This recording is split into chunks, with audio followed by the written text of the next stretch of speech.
Customs house, ICD, bond commissionerate ও শুল্ক স্টেশনের চাকরিকে অত্যাবশ্যকীয় সেবা ঘোষণা করে অবিলম্বে এনবিআরের কর্মকর্তা কর্মচারীদের কাজে যোগদানের নির্দেশ দিয়েছে সরকার। এক বিবৃতিতে সরকারের পক্ষ থেকে হুঁশিয়ারি দিয়ে বলা হয়, জাতীয় অর্থনীতির সুরক্ষায় সরকার কঠোর হবে। এদিকে রোববার সকাল থেকে শাটডাউন কর্মসূচি পালন করেছেন রাজস্ব কর্মকর্তারা। দাবি আদায় না হওয়া পর্যন্ত আন্দোলন অব্যাহত রাখার ঘোষণা দিয়েছেন তারা। সাদাত হাবিবি সেতুর রিপোর্ট।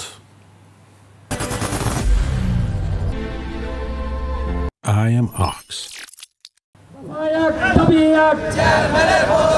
রোববার সকালে জাতীয় রাজস্ব বোর্ড এনবিআর-এর মূল ফটকের বাইরে দ্বিতীয় দিনের মতো শাটডাউন কর্মসূচিতে এনবিআর সংস্কার ঐক্য পরিষদ। দুপুর 12টার দিকে এনবিআর সংস্কার ঐক্য পরিষদের নেতারা জানান, অর্থ উপদেষ্টার আমন্ত্রণে সংকট সমাধানে সচিবালয়ে ডাকা বৈঠকে যোগ দিবেন তারা।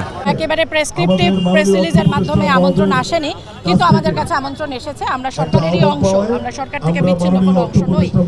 কাজেই আমরা আমন্ত্রণে সাড়া দিয়েছি। আমরা 4টার সময় সকলের ম্যান্ডেট নিয়ে আমরা আলোচনায় যাচ্ছি। ট্যাক্স এবং কাস্টমস থেকে মোট 10 জন 20 জনের একটা ডেলিগেশন যাচ্ছে।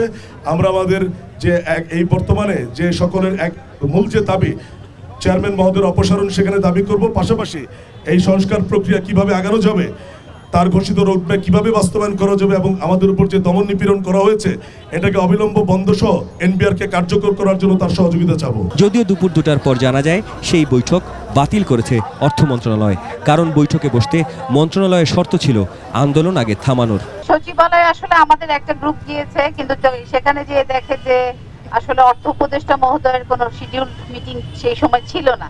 এর পরপরই অন্তর্বর্তী সরকারের পক্ষ থেকে আসে এই বিবৃতি।